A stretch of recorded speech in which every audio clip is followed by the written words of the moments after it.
선교는 땡땡이다 라는 주제를 가지고 함께 하나님의 말씀을 나누기를 원합니다. 오늘 저에게는 더할 나위 없이 기쁜 날입니다. 1년 중에 가장 감격스러운 날, 가장 기쁜 날입니다. 그 이유는 우리 교회 타문화 선교팀이 일본, 그리고 캄보디아, 스리랑카, 저 멀리 아프리카 우간다까지 파송받는 날이기 때문입니다. 그동안 이 일을 위해서 기도로 준비하고 시간을 드리고 물질을 드리고 열정을 드린 우리 선교팀들께 너무나 감사의 뜻을 전하고요. 또 겸손하게 다 알지만 그래도 겸손하게 이 양육에 임한 우리 선교팀들을 예수님의 이름으로 사랑하고 축복합니다. 에스겔 47장을 보게 되면 선지자 에스겔이 환상 가운데에 성전 문지방에서 흘러나가는 그 물이 동쪽으로 쫙 흘러나가는 거예요. 그런데 그 성전에서 흐르는 생수가 흐르는 곳마다 모든 생명들이 일어나게 되고 그 물이 흐르는 곳마다 나무가 세워지게 되는데 그 나무의 과실이 즐비한 모습을 에스겔이 환상 가운데 보게 됩니다. 기가 막힌 환상이 아닐 수가 없습니다. 그런데 놀라운 것은 그 물이 흘러가기 이전에 그 성전에서 흐르는 생수가 에스겔 선지자의 발목까지 차오르게 되고 허리춤까지 차오르게 되고 더 나아가서 에스겔 선지자가 그 생명수에 가득히 잠기게 되는 놀라운 역사를 경험하게 됩니다. 사랑하는 제일교회 성도 여러분, 복음의 생명수에 잠기는 역사가 오늘 이 예배 가운데 여러분들에게 넘치도록 일어나게 되시기를 주님의 이름으로 간절히 축원합니다. 간절히 축원합니다. 선지자 이사야가 하나님의 명령으로 사역지에 나가기 전에 제단 숯불로 그 입술을 지지면서 당신을 정결하게, 하나님 앞에 정결하게 했습니다. 여러분, 오늘 이제 타문화 선교팀뿐만이 아니라 각자의 삶으로 돌아가는 여러분들도 선교사입니다. 나는 가정으로 보내신 선교사요, 나는 일터로 보내신 선교사요, 내 삶에 내가 발로 밟는 모든 곳으로 하나님이 나를 파송한 일상의 선교사임을 믿으시고 오늘 예배를 통하여서 성령 하나님의 임재하심을 경험하시며 여러분들이 먼저 정결하게 되는, 먼저 그 은혜를 경험하게 되는 놀라운 역사가 여러분들에게 넘치도록 일어날 수 있게 되시기를 주님의 이름으로 간절히 바라고 소망합니다. 자, 요한복음 12장 20절에서부터 22절 말씀 함께 한번 읽어보도록 하죠. 함께 읽겠습니다. 시작.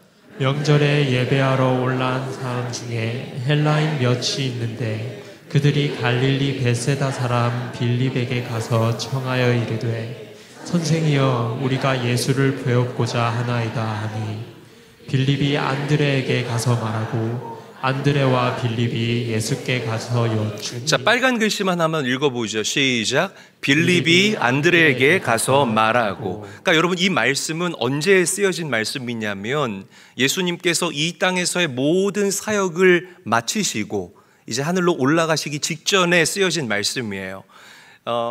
어느 날 이 이방인들이 예수님을 찾아온 겁니다. 오늘 본문 말씀에는 헬라인이라고 기록되어져 있는데 헬라인 무리가 예수님을 찾아오게 된 거예요.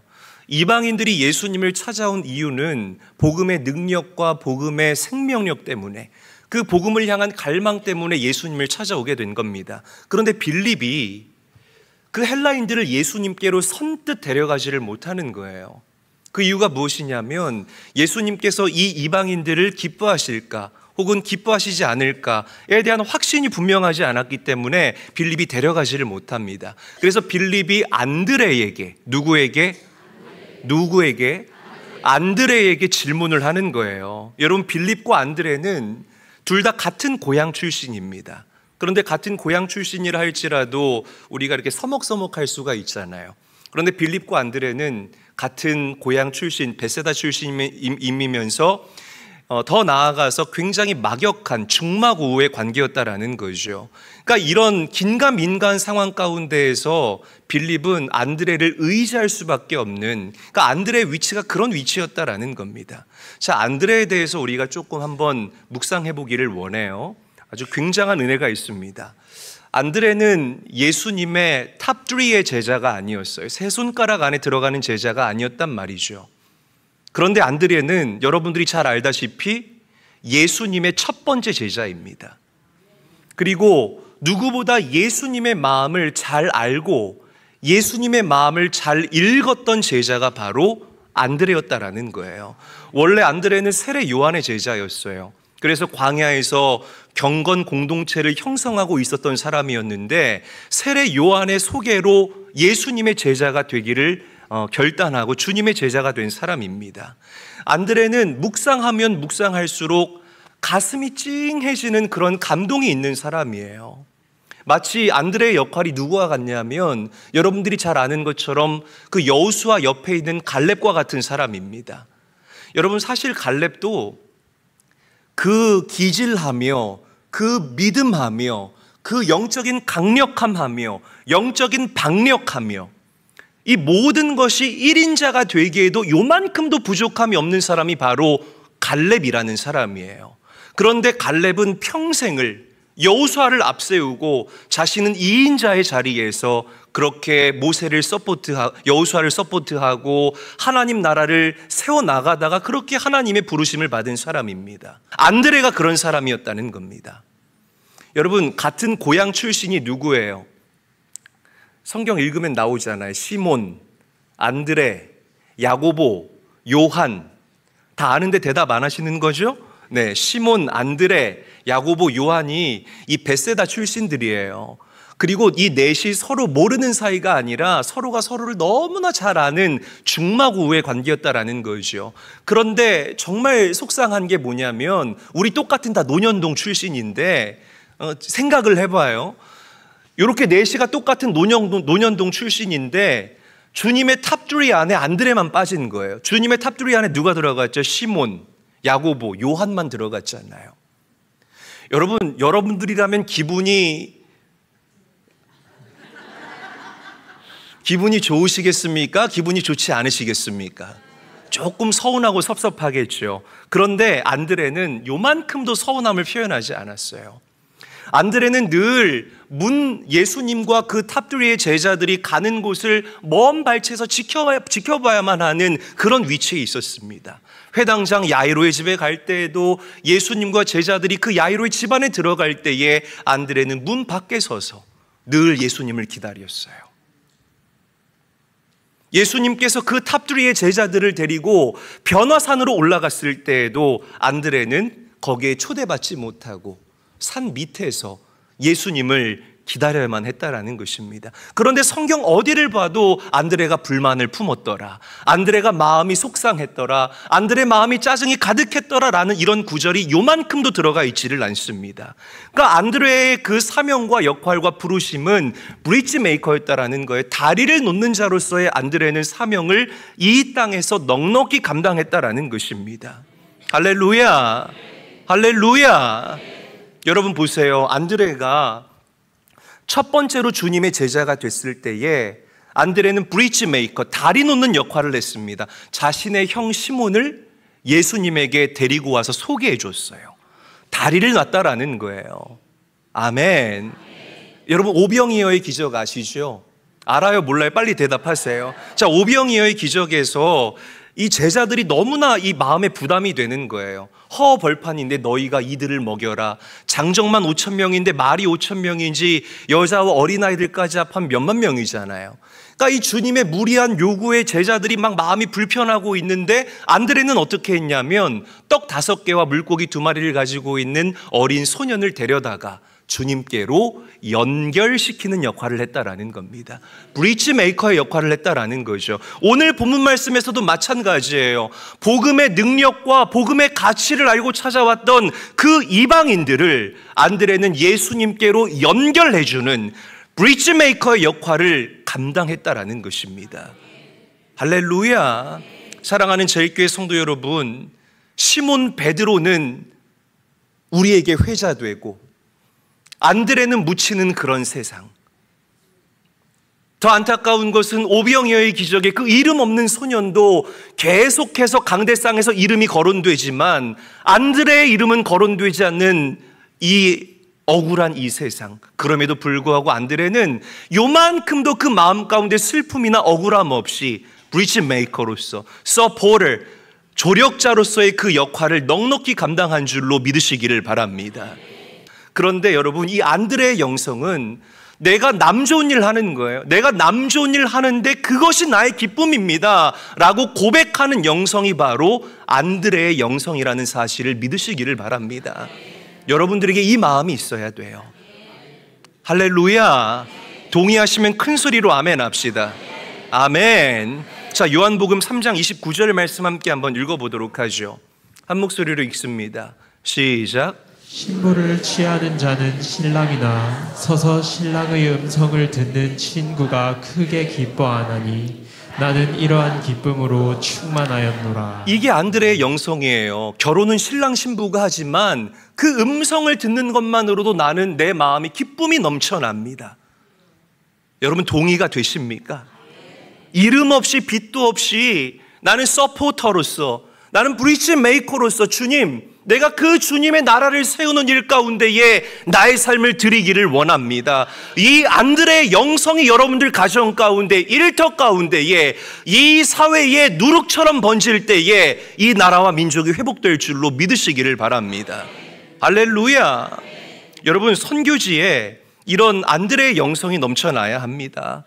요즘 이 시대의 기조가 어떻습니까? 흐름이 어떻습니까? 내가 조명받아야만 만족하는 세상 아닙니까? 내가 머리가 되고 내가 어떤 모임의 헤드가 돼야만 돈 내고 그 모임을 적극적으로 참여하는 것이 이 시대와 이 세대의 모임과 모든 것의 가치와 기조 아닙니까? 제일교회 성도들은 이 시대의 기조를 역행하시는 은혜가 있기를 주님의 이름으로 간절히 축원합니다. 아멘. 그게 우리의 부르심이에요. 사람을 섬기는 자, 다리의 역할을 하는 자, 믿지 않는 사람들을 주님께로 인도하는 그 브리지의 역할을 하는 교회, 그것이 바로 우리 제일교회가 이 땅에 세워진 이유와 목적과 우리 교회의 사명이라는 사실을 믿으시기를 바랍니다. 그런 의미에서 선교는 협력입니다.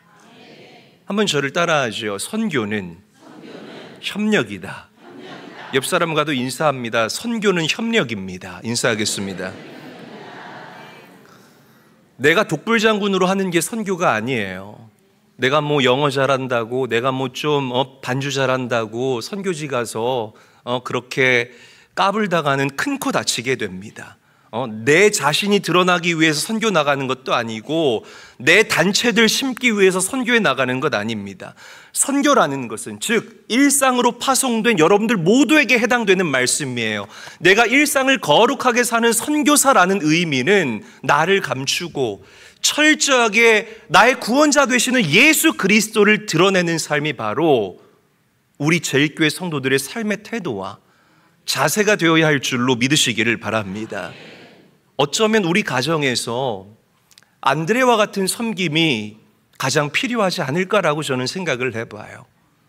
여러분들이 일터에서 내가 만나는 모든 사람마다 이 안드레와 같은 섬김이 우리에게 있어야 하지 않겠습니까?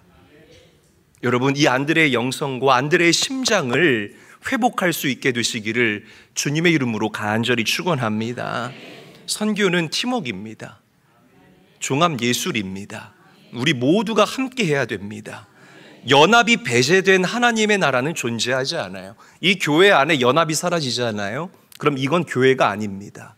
세상 모임이 되어버립니다. 그 순간부터 그렇게 됩니다. 우리가 연합하지 않고 어떻게 우리가 나아가서 하나님과의 연합을 외치면서 살아갈 수 있겠습니까? 그렇잖아요. 여러분, 오늘 예수의 보혈로 하나 될 수 있는 은혜가 있기를 주님의 이름으로 간절히 축원합니다. 하나 되게 하시고 우리를 연합하게 하시고 일체하게 하시는 성령의 능력으로 우리 모두가 하나 되는 은혜를 누릴 수 있게 되시기를 주님의 이름으로 간절히 축원합니다. 할렐루야. 자, 두 번째로 선교는 접촉점이에요. 한번 저를 따라합니다. 선교는 접촉점이다. 더 크게 한번 따라해 보실래요? 선교는 접촉점이다. 그래요. 예수님께서 하늘 보좌를 버리고 이 땅에 오신 이유가 무엇일까요? 여러분들과 접촉하기 위해서 예수님이 이 땅에 오신 것입니다.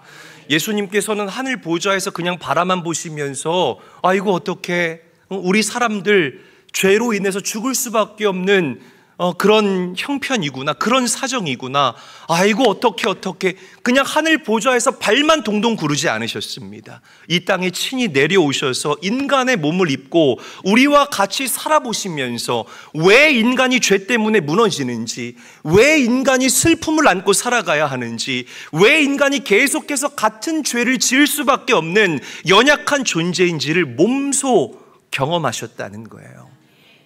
여러분들을 공감하기 위해서, 여러분들을 이해하기 위해서. 할렐루야. 이 얼마나 감사합니까? 여러분, 인카네이션, 성육신하신 그 예수님을 묵상할 때마다 우리 안에 감격이 있어야 됩니다. 감동이 있어야 됩니다. 그냥 이렇게 그래 오셨어 뭐 오건 말건 이렇게 이 말씀을 들을 것이 아니라 정말 하나님께 깊이 있게 감사할 수 있는 그 감사가 여러분들에게 회복될 수 있어야 합니다. 주님은 눈높이를 맞추는데 대가셨어요. 여러분들이 잘 아시는 그 바리새인 니고데모, 이 니고데모와 만나서 니고데모에게 복음을 전할 때에 이성적인 사람이잖아요. 이 니고데모를 만날 때 중생이라는 주제로 니고데모를 만나고 니고데모에게 복음을 전해주셨습니다. 몸도 마음도 다 만신창이가 됐던 수가성 사마리아 여인, 그 사람들이 낮잠을 잘 때 겨우 나와서 물을 길었던 그 수가성 사마리아 여인을 만날 때에는 목마름이라는 주제로 그 영혼의 그 갈증과 그리고 그 갈등을 해결하여 주신 줄로 믿으시기를 바랍니다. 12의 혈루증을 앓고 있던 여인이 있어요. 그 당시에 유출병은, 이렇게 피를 흘리는 병은요, 사람들이 굉장히 지저분하게 여겼습니다. 그러니까 사회적으로 지탄받고 사회적으로 격리당하던 그 여인이라는 거예요. 그 여인이 민망해서 얼굴을 가리고 나오는 거예요. 치료받고 싶으니까, 고침받고 싶으니까 나오는 거예요. 너무 민망한데 나오는 거예요. 나와서 예수님의 옷자락만 이렇게 만지고 도망가려는 걸 예수님이 불러 세웁니다. 접촉하셨다는 거예요. 할렐루야. 접촉하셨다는 거예요. 누구도 접촉하지 않는 그 여인과 예수님이 접촉하시면서 그 여인 마음 가운데 응어리졌던 사회적, 종교적 질병까지 해결하여 주신 줄로 믿으시기를 바랍니다. 여러분, 여러분들이 구원받은 것이요, 정말 손가락질해서 죄송합니다. 여러분들이 구원받은 것이요, 자격 있어서 받은 것 아닙니다. 전적인 하나님의 은혜입니다. 이재일 목사가 돼서 이 자리에서 큰 소리 떵떵 치면서 복음을 전하는 것, 제가 잘나서가 아니라 전적인 하나님의 세우심이고 전적인 하나님의 부르심이고 하나님께서 이 부족한 사람을 접촉하여 주셔서 새롭게 만들어 주셨기 때문에 제가 확신을 가지고 증거할 수 있는 것입니다. 여러분, 주님과의 접촉이 일어나기를 축원합니다. 아멘. 연약한 자들과의 접촉을 두려워하지 마시고 연약한 자들과의 접촉이 불과 같이 일어날 수 있게 되시기를 예수님의 이름으로 간절히 축원합니다. 주님의 나라를 위하여서, 하나님의 선교를 위하여서 분명한 목적을 가지고 앞을 향해 다름질할 수 있는 교회와 성도들 모두가 되시기를 주님의 이름으로 간절히 축원합니다. 마지막으로 선교는 십자가입니다. 한번 저를 따라하죠. 선교는 십자가이다. 다시 한번 따라합니다. 선교는 십자가이다. 자, 요한복음 12장 24절 말씀 우리 함께 한번 읽어보도록 하겠습니다. 한 목소리로 읽습니다. 시작.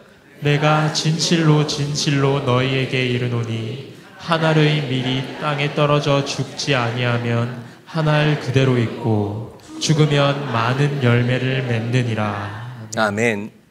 내가 한 알의 밀알이 된다는 것, 즉 내가 십자가를 짊어진다는 것은 복음 때문에 불편함을 감수하는 거예요. 여러분, 복음 때문에 스스로 여러분들의 권리와 여러분들이 누릴 수 있는 것들을 포기해 보신 적이 있습니까? 내가 한 알의 밀알이 된다는 건 복음 때문에 불편함을 마다하지 않는 삶을 우리가 밀알의 영성이라고 이야기를 합니다. 하나님이신 그분이 왜 굳이 인간의 몸을 입고 이 땅에 오셔야만 했겠습니까? 왜 그런 물리적인 시간적인 제약 가운데로 왜 하나님이신 그분이 예수님이 되셔서 그 한가운데로 뛰어들었겠습니까? 미랄이 되기 위해서입니다. 여러분, 복음 때문에 찾아오는 그 불편함을 이상하게 여기지 마시기를 바랍니다. 할렐루야. 만사형통, 만사형통, 만사형통, 만사형통만을 외치는 이 한국 교회의 이 기복주의적인 외침이 저는 바뀌어야 된다라고 확신합니다. 동의가 되시면 아멘 합시다. 내가 미랄의 영성을 소유한다라는 것은 담을 넘는 것을 의미하는 거예요. 여러분들의 익숙한 가정을 떠나고 내가 먹었던 익숙한 음식, 복음을 전하기 위해서 잠깐 내려놓는 것, 여러분, 이것이 하나의 미랄이 되기를 자처하는 삶이고, 내가 십자가를 짊어지는 좁은 길로 들어가고 좁은 문으로 들어가는 삶이라는 사실을 믿으시기를 바랍니다. 자, 요한복음 12장 25절 말씀 함께 한번 읽어봅시다. 함께 읽습니다. 시작. 자기의 생명을 사랑하는 자는 잃어버릴 것이요 이 세상에서 자기의 생명을 미워하는 자는 영생하도록 보전하리라. 아멘. 십자가가 정말 불편하지만 십자가를 거절하는 사람은 지옥에 가게 될 것이고 영원한 죽음과 형벌을 피할 수 없겠지만 그 불편한 십자가를 내가 받아들이고 끌어안는 자들은 영생을 얻게 되는 천국의 백성이 된다라는 사실을 믿으시기를 바랍니다. 여러분, 떠나기 싫어서 주저앉는 사람들은 안정감을 경험하는 것이 아니라 안일함 가운데에 사로잡히게 될 것입니다. 그러나 과감하게 내려놓고 주님의 부르심에 순종하는 사람들은 놀라운 비전과 놀라운 확장을 반드시 경험하게 될 줄로 믿으시기를 바랍니다. 여러분, 선교라는 것은, 헌신이라는 것은, 십자가라는 것은 물 붓기와 같아요. 이 물을 부을 때에, 제가 먹어서 많이 없죠? 물을 부을 때에 효과적으로 물을 부으려면 어떻게 해야 될까요? 간단해요. 가득 채워서 남김없이 부어야 됩니다. 저를 따라합니다. 가득 채워서 남김없이 부어야 한다. 다시, 가득 채워서 남김없이 부어야 한다. 그래야 우리가 물을 빠른 시간 안에 옮기고 효과적으로 옮기고 쓸데없는 에너지를 낭비하지 않을 수 있는 법입니다. 여러분, 영성생활도 똑같습니다.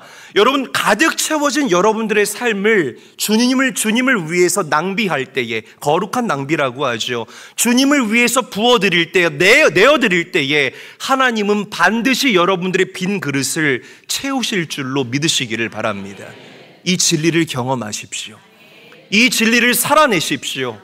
이 진리의 선순환 가운데, 이 사이클 안에 여러분들의 인생이 올려질 수 있게 되시기를 주님의 이름으로 간절히 축원합니다. 말씀을 맺겠습니다. 여러분, 선교, 복음을 증거하는 것, 저의 부르심이기도 하고요, 우리 교회의 부르심이기도 하고요, 그리고 오늘 여러분들이 이 자리에 있다라는 것은 이 교회 비전에 동의한다라는 뜻이다라고 저는 생각을 합니다. 그래서 여러분들 모두의 비전이기도 하다라는 사실을 저는 분명하게 믿습니다. 생명이 없는 곳에 생명을 만들어내고 의가 무너진 곳에 하나님의 재창조의 역사를 선물하는 이 귀한 사역 가운데에 여러분들의 삶을 모험적으로 내던질 수 있는 우리 사랑하는 교회와 성도들 모두가 될 수 있기를 주님의 이름으로 간절히 축원합니다. 하나님의 창조도 선교이고 십자가도 선교이고 종말의 완성도 선교라는 이 선교적인 회심이 여러분들 삶 가운데에 넘치도록 일어날 수 있게 되시기를 우리 구주 예수님의 이름으로 간절히 축원합니다.